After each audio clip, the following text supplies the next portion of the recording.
அன்பு நேயர்களுக்கு கனிவான வணக்கம். 2026 விஜய் முதலமைச்சராவார். விஜயதாரணி கருத்து. காங்கிரஸ் கட்சியிலிருந்து சமீபத்தில் பாரதிய ஜனதா கட்சியில் இணைந்தவர் விஜயதாரணி. இவர் காங்கிரஸ் கட்சியின் சார்பில் 3 முறை விளவங்கோடு சட்டமன்ற தொகுதியினுடைய சட்டமன்ற உறுப்பினராக இருந்தார். காங்கிரஸ் கட்சியில் இவருக்கு முக்கிய பதவிகள் கிடைக்கும் என எதிர்பார்த்தார். குறிப்பாக மகிழா அணி தலைவர் பதவியை எதிர்பார்த்து காத்திருந்தார். அது கிடைக்கவில்லை. எனவே காங்கிரஸ் கட்சியிலிருந்து விலகி 18வது மக்களவைத் தேர்தலுக்கு முன்பாக பாரதிய ஜனதா கட்சியில் இணைந்தார். அவ்வப்பொழுது ராகுல் காந்தியையும் காங்கிரஸ் கட்சியையும் வாழ்த்தி பேசுவதை அவர் தவறாமல் கொண்டுள்ளார்.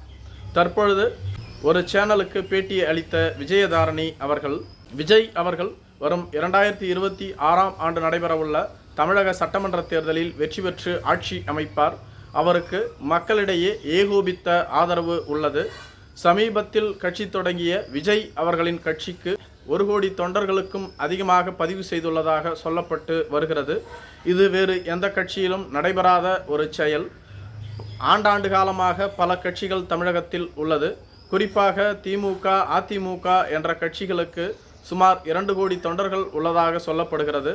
அதிமுக 2 கோடி தொண்டர்களை கையில் வைத்திருந்தாலும் 18வது மக்களவைத் தேர்தலில் வெறும் 80 லட்சம் வாக்குகளை மட்டுமே பெற்றிருந்தது.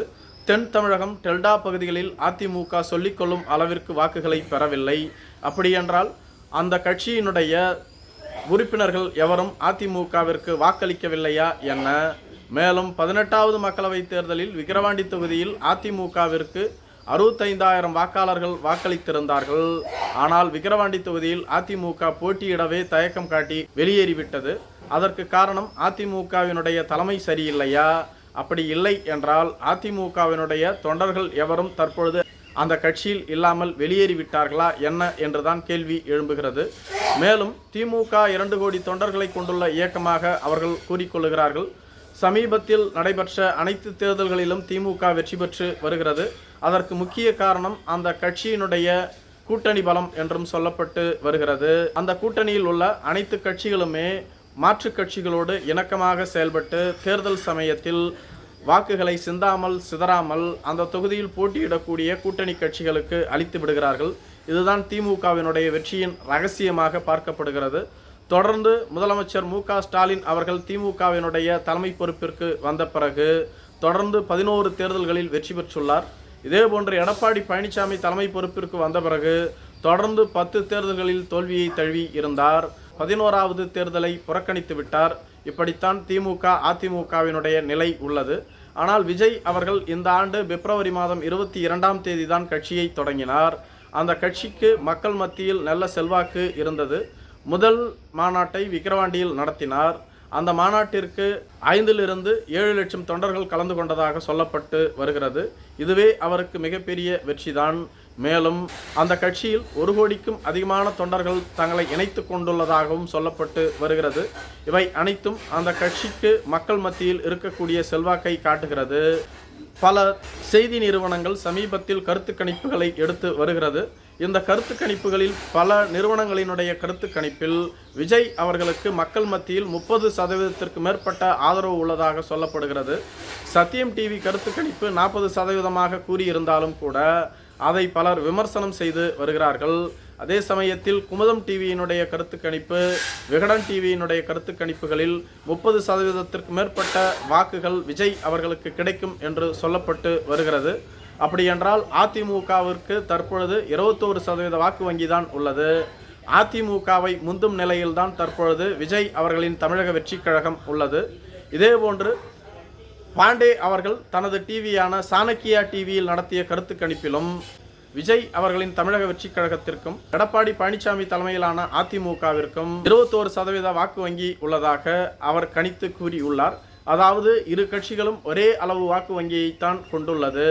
எப்படி பார்த்தாலும் விஜய் அவர்கள் தற்பொழுதுதான் கட்சியை தொடங்கியுள்ளார். அவருக்கு மக்கள் மத்தியில் நல்ல செல்வாக்கு இருக்கிறது என்பதைத்தான் காட்டுகிறது.